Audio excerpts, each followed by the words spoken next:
Alright guys, welcome back to your 11th C++ tutorial. In last tutorial we covered the basics of an array and how to create it in pretty much the most basic, easiest form.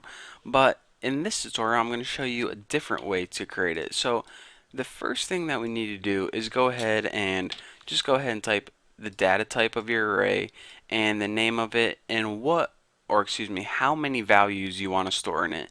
And that's a line ended with a semicolon and bam.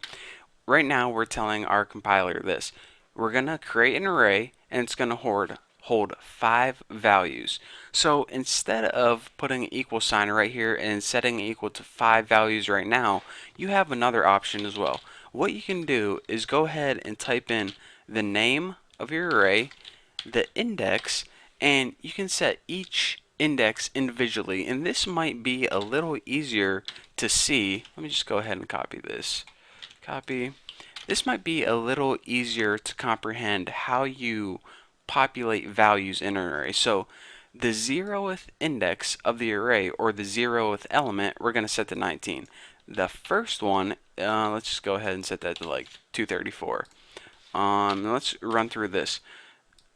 The second index is going to be equal to 3 or something.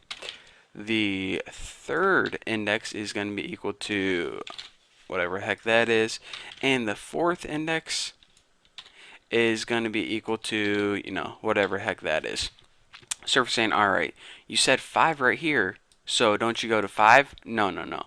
Remember, by putting 5 right here, you're saying, alright, we're creating an array with 5 elements, but since you start every computer language is 0, 1, 2, 3, 4, 5. It actually goes from 0 to 4, which is 5 elements. So that's pretty much a different way that you can fill an array other than the way you learned before in the last tutorial. So, I mean, either that way or this way, they give you the exact same outcome. Just some people prefer that, some people prefer this. And when you're building programs in the future, you might need to do it the first way, you might need to do it this way. But anyways, for what we know so far, they produce the exact same outcome. So another thing I didn't teach you guys, and you might be able to figure this out, but I just want to show you guys anyways. Instead of just printing out, like bacon 2 or something, which is going to print out 0th index, 1, 2, which is 3. Let's just go ahead and see that 3 right there. You can also use arithmetic to add elements of an array together. So bacon 2 plus bacon 4 plus bacon 4 again. Alright, oh yeah, I was going to add this up in my head, but yeah, I definitely can't do that. So it's going to add this twice, 4, 4 plus 2. So let's go ahead, build and run this, and we get this 10,869.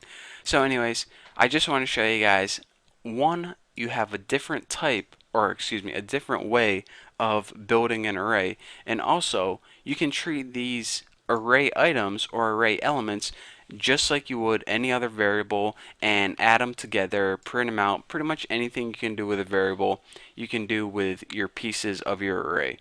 So I know that this wasn't the most useful program we ever built either, but again, I just want to go over the basics of the pieces of our programs before I get into building a complex program. So anyways, whenever you see me building an array like this, you'll know what it means, and yada yada. I'm going to be done talking because I got more important stuff to do, more important topics that we need to cover. So anyways, study this tutorial, and once you learned it, you're ready to move on to the next topic. So thank you guys for watching. Don't forget to subscribe, and I'll see you guys next tutorial.